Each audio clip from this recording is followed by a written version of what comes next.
Narito ang isang maikling drama tungkol sa pag-ibig ang naglarawan ng mga emosyon at pag-ibig, pagsubok, madadaan ng mga karakter. Puso sa alapaap. Isang malawak na hardin kung saan naglalakad ang mga karakter na sina Alex at Sarah. Sa isang malawak na hardin naglalakad sina Alex at Sarah. Dalawang tao na bighani sa isa. Sa simula pa lang, ramdam na nila ang kaiibang koneksyon sa bawat isa. Habang naglalakad sila, nagbabahagi ng kanilang mga pangarap at mga pinagdaanan. Sarah, at tuwing nakasama kita, maramdaman ko ang pag-ibig at pag-asang ito. Ang unang pagkakataon na hindi ko maramdam noon ang tungkol ang pag-iisa. Alex, ikaw rin ang pagbibigay ng kulay sa aking buhay. Sa bawat sandali kasama kita, ang mundo ay naging mas maganda, puno ng pag-asa. Ngunit sa kabila ng kanilang pagmamahalan, may pagsubok sa kanilang kinaharap. Sa kanilang pag-ibig, hindi sila nakaligtas. Sa pag-ibig may pagdududa, silos, at mga hamon na susubok sa kanilang relasyon. Sa gitna ng mga pagsubok, ang nagkakasakitan ang mga damdamin ng mga karakter.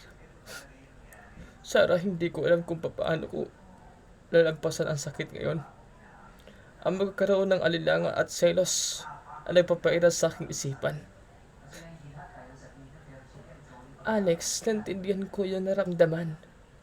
Ngunit sana ay maunawaan mo rin ang pag-ibig natin ay dapat malakas sa mga pagsubok na ito.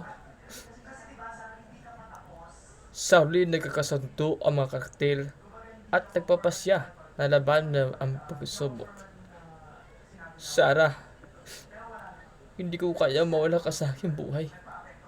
Handa akong lumaban para sa ating pag-ibig at harapin ang mga pagsubok na darating.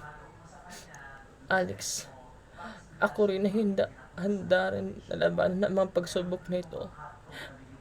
Ang pag-ibig natin ay hindi madali, ngunit alam kong kapag tayo magkasama kaya natin itong malampasan. Ang kwentong ito ay nalalaman ng emosyon, pagsubok na madadaanan sa isang relasyon. Sa kabilang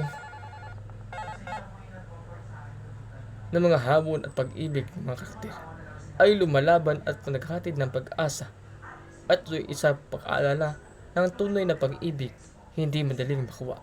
Ngunit may kakayahan itong malampasan ang mga pagsubok at pagbigay ng kaligayahan.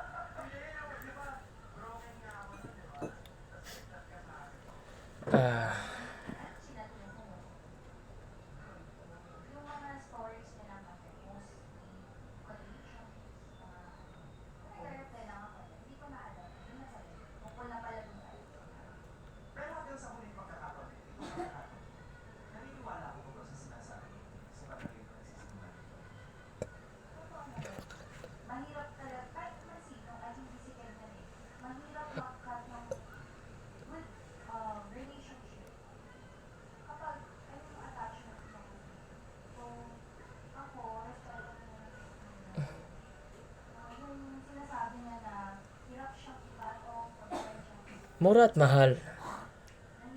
Sige.